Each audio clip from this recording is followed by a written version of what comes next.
Hi, friends. Welcome back to Wish You Love Podcast. I'm Marilyn, and I am without my beautiful and lovely co-host, Jazmine. So today is our first ever solo episode, and it feels so weird without her. And I just wanted to change up the scenery. So if you're here with us on YouTube, I am sitting on my couch instead of behind our sparkly, twinkly lights. And I just felt like it was just a sacred space for Jazmine and I. And so I'm like, let me change it up and let me sit on the couch since it's just me. But I hope you guys enjoy this episode and we just have a nice chat with each other. So Jazmine is preparing for the altar and she has so much on her plate. If you're wondering, where's Jazmine? That's where she is. She has so much to do and we're just happy for her. Wish her love. I'm so excited for these last few months preparing to go down the aisle and all that good stuff. As someone who is now engaged myself, like I totally understand the busy schedule and like there's just so much to do when it comes to having a big wedding.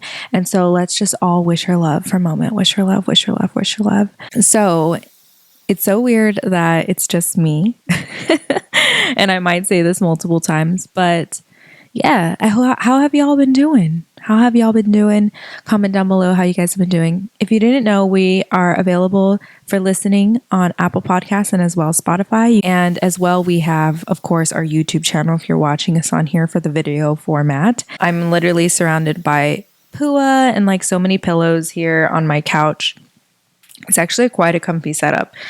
But yeah, so I've been doing great. Thank you for asking. I actually just recently asked my bridesmaids to be my bridesmaids, and I actually do bridal vlogs. If you'd like to check that out, I'll link it down below. And it was so nice asking my girls. Of course, Jazmine is one of them. And you know, Jazmine is just somebody that makes me feel so heard, and I love her to death. And since she's not here, I just need to spill that really quick. She's just such a lovely and kind person. And if you have her as a friend, you're a lucky, lucky person. And yeah, so it was just such a lovely day. And I feel like every weekend has been just back to back to back with something. Like this past weekend, I went bridal dress shopping for the first time, which is so exciting. I had the best time trying on dresses and feeling like a princess. Oh my goodness, it was so much fun. And I'm going to do it again this upcoming weekend. If you guys are listening to this episode on Wish You Love Wednesday, this is actually the day prior. I'm recording before work. And honestly, it's kind of nice recording before work. And yeah, it's nice talking to you guys. But yeah, so that's what I've been doing is just like a lot of wedding stuff, like trying on dresses, asking my bridesmaids. And yeah, all of that is vlogged. So you guys can definitely check out my YouTube channel if you like that. Something exciting for this upcoming week. So this week I am seeing Kendrick Lamar. Oh my gosh, so excited. If you guys know, I absolutely adore K-Dot. And so me and Anthony and my friend Ducky and his wife Bobby are all going to see Kendrick Lamar. And so I just can't wait to dance, to drink, to enjoy myself, to rap along with him. Him and Ice Cube are my favorite rappers of all time. And so whenever I see Ice Cube, I just have a ball. And seeing Kendrick for the first time ever, oh my gosh. I wish I could have seen him in all the other, because he has so many really, really good albums front to back. Because if you didn't know, I only see artists if I love absolutely every song. I wish I had went to the Sabrina Carpenter concert, but I had no one to go with. And so, yeah, I really wanted to go to that one. That one was another one that I know was really, really good. Actually, I tried to get tickets with Ducky, and he tried to help me, but it was sold out so quick, you guys. You have to really be on it for concerts. And for Kendrick, I was on it. So I'm just so happy that I was able to get it. And that's how I felt with the Sabrina Carpenter. Even though I wasn't able to get it, I was like, well, at least I'm seeing Kendrick. Like, if I could choose one of the two, it would be Kendrick. So I'm so excited to go with my fiance and with my friends. I actually need to text Stucky. I need to do that after, because we were supposed to we're planning on carpooling, but I just need to double check. I'm going to ask him.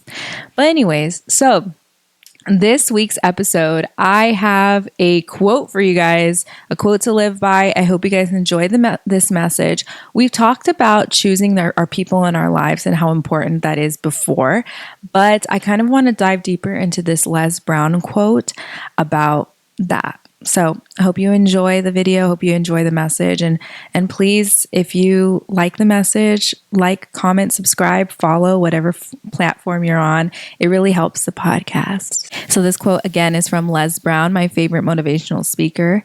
It says, align yourself with people that you can learn from. People who want more out of life. People who are stretching and searching and seeking some higher ground in life. And what this quote is really emphasizing by Les Brown is to choose your circle wisely. Particularly surround yourself with people who are driven, curious, and growth oriented. And so I just wanted to kind of like break down the different parts of that quote and like talk about it with you guys. So I consider myself all of those things, but you can never not improve yourself is what I'm saying. And so I've really noticed, and I was trying to take note of like, who are the people in my life? Maybe I don't have someone in a particular area, and maybe like I need to find a mentor in that particular area.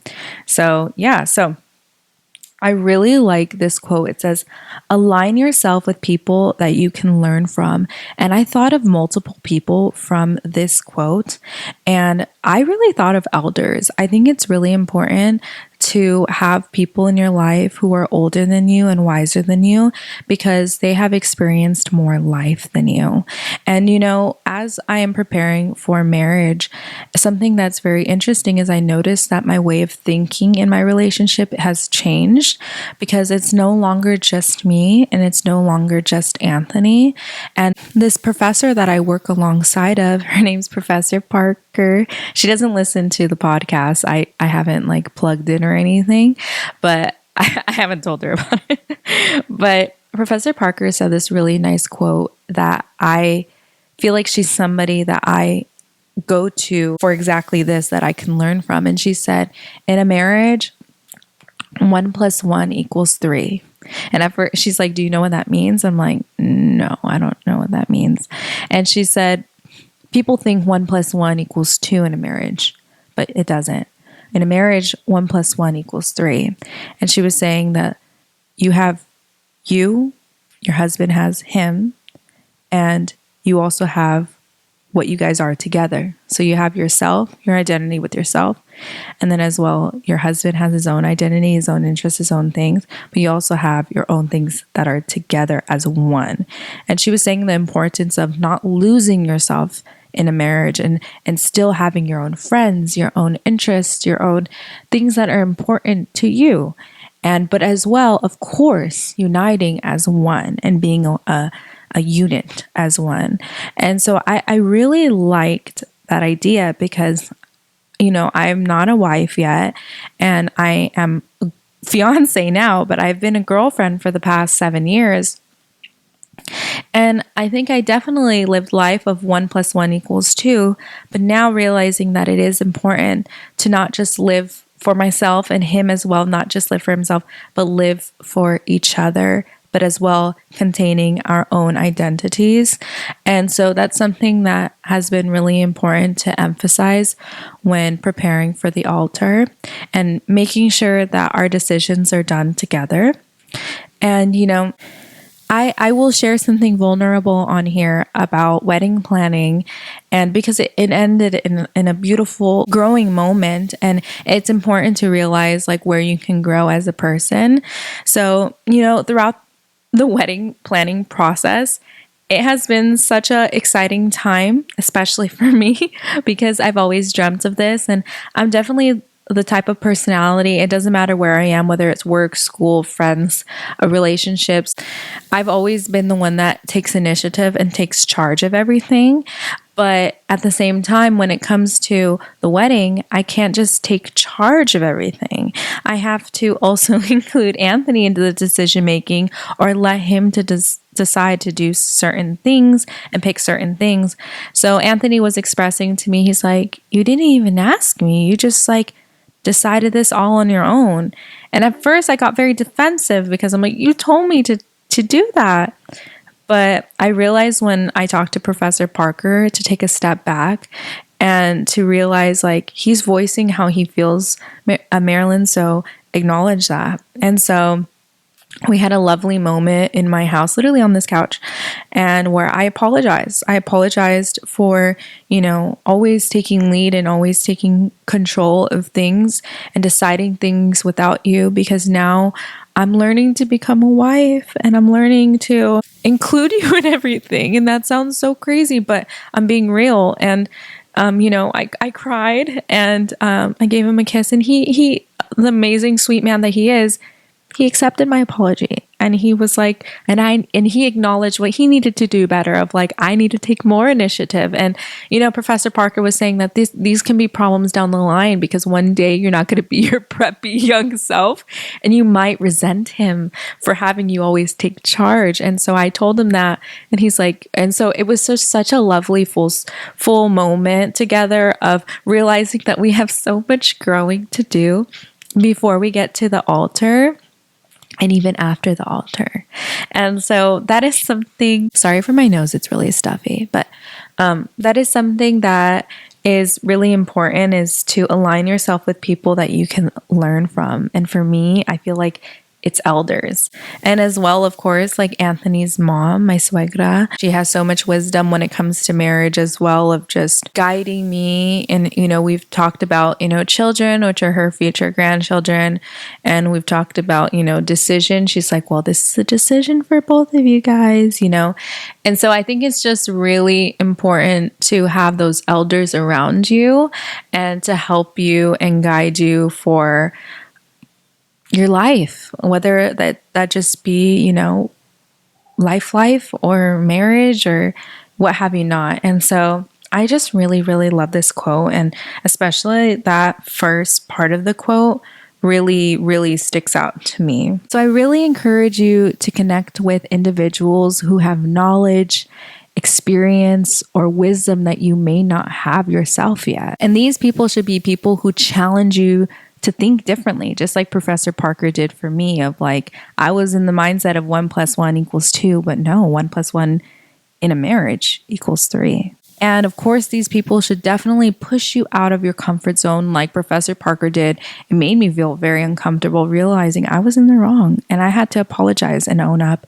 to my mistakes and do better. But yeah, so I feel like these people overall should help you grow intellectually, emotionally, or even professionally. And then another part of this quote is finding people who want more out of life, right? So that was another part of the quote. And I think it is really important to find people who are ambitious and motivated for what they want, because that motivation does rub off on you, right? If you have people all the time working to be their best self, it encourages you to be your best self as well. So it is so important to find those people as well in your life.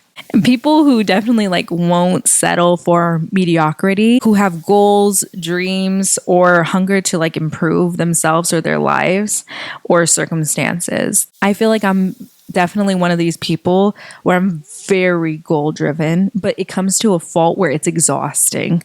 I constantly have goals that I'm working towards.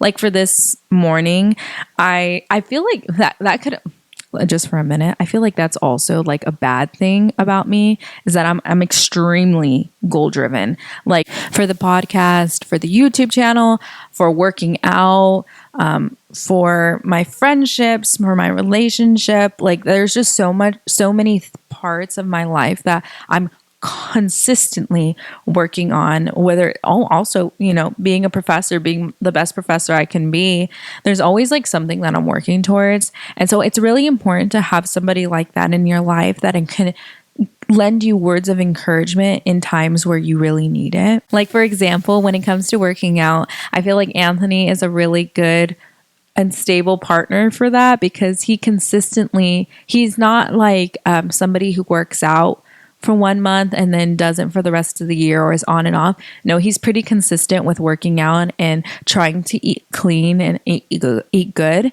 And so as a partner, he pushes me to when we're out and about and like, and I want like, I don't know, chocolate or something. He's like, you don't need that. And I'm like, I needed to hear that. And although some people are like, no, get your dang chocolate. For me, as somebody who that's my goal is to eat healthier and work out more, I need somebody like that. I need somebody who's going to push me and to be my best self. And because he's pushing himself to be his best self, he pushes me to be my best self, if that makes sense. And then as well, I think of people like with my faith, that's also where I'm trying to grow as well. And I know Anthony has told me that I am a person where I push him to like come to church and stuff like that. But I think it's so important to, you know, have your friends of faith and have your people in your life to push you. Like, let's go to church this morning. Like, okay, like, do you want to have a Bible study? Things like that. And so it's just really important to have those people in your life that are going to push you to not settle for mediocrity and push you to be your best self. And the next part of the quote is people who are stretching and searching and seeking some higher ground in life. So this part stretches the value of being around people who are actively evolving, which if this is something that you really want in your life, you're clearly here on the Wish You Love podcast. We consistently talk about how to grow, how to improve into your best self. And so I feel like you're already one step. Somebody that I love to listen to for this exact thing is Joel Osteen. He always sends very positive messages in his podcast.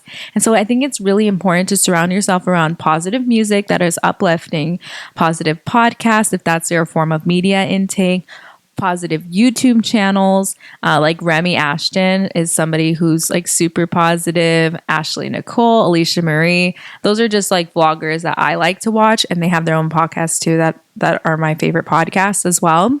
And so it's just really important to surround yourself around people who are actively evolving and positive, right? Because again, the people and the things that you listen to and surround yourself around is going to influence how you wake up and how you feel in your everyday. Also, the power of a drink. Can I talk about that for a second? The power of a drink. So I've never been a girl who can whip up a drink and it tastes like a drink from a coffee shop. So I am a chai girly, and what's it called?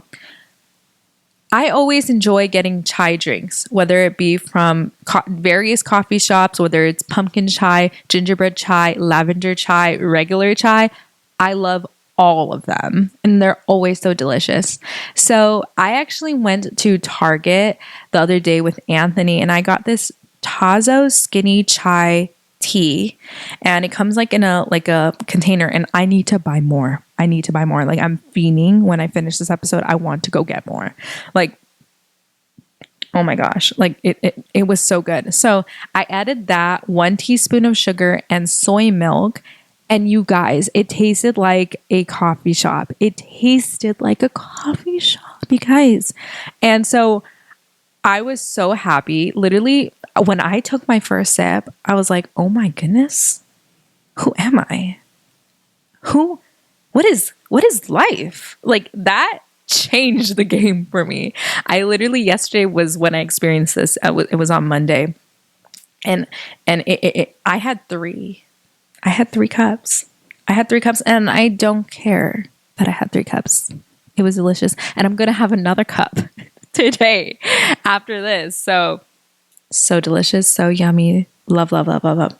But yeah, okay, so continuing. So this part of the quote is actively evolving into your best self, right? Those people in your life who are consistently pushing themselves to become better, not just for success or wealth, but for deeper purpose or fulfillment. The word stretching implies growth, and the word searching implies curiosity, and seeking the high ground suggests a desire to live with more integrity, impact, or enlightenment. Also, if you see me looking down, I just wrote a few notes on my phone. So it is so important to, be around people who are actively evolving in their lives or be a form of that for somebody else. So the overall message, I just wanted to repeat the quote really quick. I'm just going to pull it up in front of me. So it says, align yourself with people that you can learn from, people who want more out of life, people who are stretching and searching and seeking higher ground in life. So the overall message that what Les Brown is trying to say is that if you want to grow and succeed in your life, you have to surround yourself around people who are already on that journey, because their mindset, habits, and energy will influence you to elevate your own. And so I encourage all of you guys to really think about your circle of people, and if they are fulfilling these really important needs in your life of, is there somebody in your life that you can learn from? Is there somebody in your life that is ambitious and motivated and is motivating you to be the same and just like them? Or is there somebody in your life that is actively evolving and you want to be like that too? Or maybe you don't have any of those people, but are you that person in somebody's life as well? If you don't have somebody, like I said, there are so many people online, like forms of media that you can go to help yourself evolve, motivate, feel motivated. Like, for example, when I really want a good message, like I had said earlier, Joel Osteen is a really good podcast that I like listening to. But as well, if you want to listen to like a motivational speaker, just like from this quote, Les Brown is an amazing motivational speaker. And sometimes when I just need to like get my spirits up, I will put on Les Brown best speeches. And I love that he always tells a story and wraps the message in the story. And he has truly inspired me to kind of create this podcast where just encouraging other people and becoming my best self, but as well encouraging others to be their best form of themselves as well.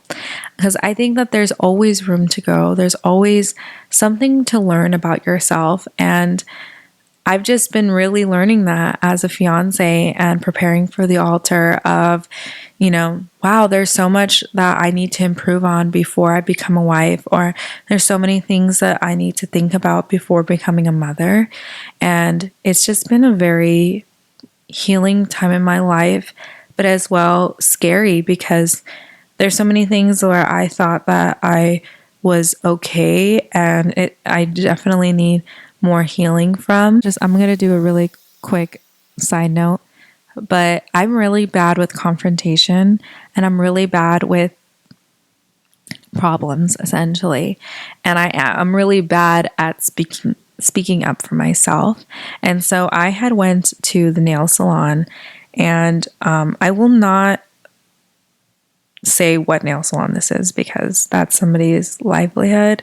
Even though after this story, my close people in my life have been saying like, Marilyn, you should write a Yelp review. I'm like, oh, again, confrontation, even though it's not even direct, is like very, very tough for me. But also, before I even get into it, I need to be okay with the uncomfortable, and I need to be okay with confrontation and speaking up for myself, because if and when I have children one day I'm going to need to speak up for them, and I need to be okay with that. I can't be scared. I need to be their voice, and teach them to have their own voice as well, because I don't want them having the same struggles as me. But anyways, so I was at the nail salon before asking my bridesmaids to be my bridesmaids. It was on a Thursday night. And so I was at the nail salon for 8 hours, you guys. Yes, 8 hours. And after this whole debacle, which I'll tell you about, they tried justifying why I was there for 8 hours, but there's no reason why anybody should be there for 8 hours. So essentially they took 2 hours to take off, the gel on my acrylic. And then they didn't even start. They pushed me to somebody else because his appointment came, but he should have just finished with me. But of course I didn't voice that. I did say, oh, should I come back? Should I wait for you? He's like, no, other people are great here. I should have just, again, voiced like, no, I would rather wait because I booked with you type of thing. Even though that tech takes forever, I wanted that tech because they know what I like and their job is always done really nicely. This is my third time being at the nail salon. And so they ended up passing me to somebody else. It looked ugly. I hated it. I was so sad because, it was $95. I was very, very upset. And, but again, didn't voice it. That was another few hours. I literally took a lunch break, you guys, because I still needed to do only my two big toes.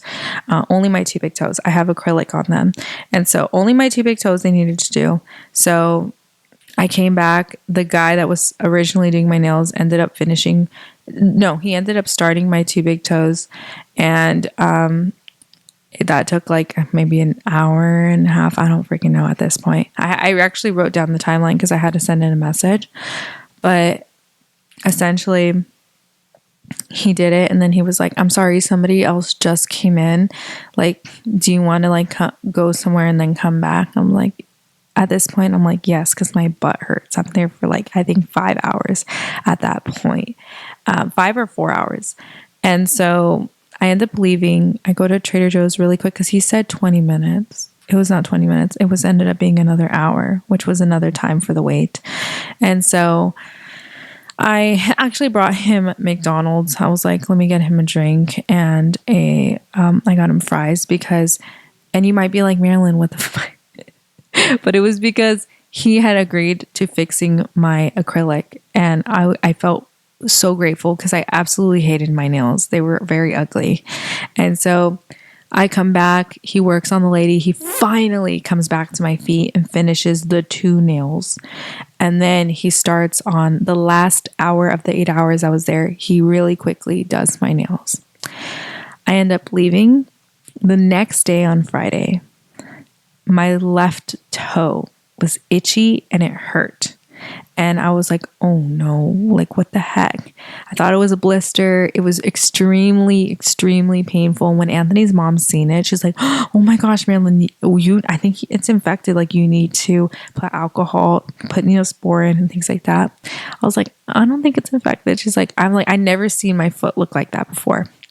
The day passes by, my fingernail breaks because they were longer before. And I was like, what the heck? I was just there for 8 hours. I don't have time to go back. I ended up having the bridesmaids thing. And then following that was Mother's Day. There's a point to this story. On Mother's Day, literally, I wake up, my hands, my fingers, they have been itchy at this point. Like on the bridesmaids day, which was the day prior to Mother's Day, my fingers were itchy. Okay, they were itchy, they were painful, and my feet were extremely painful. I wrapped it up with like gauze, and I even wore my heels, but it was extremely, extremely painful. And so my fingers were painful, but the following day it was unbearable. They were swollen. So my foot had a big ball of like liquid in it. And so my fingers had small dots of the same liquid.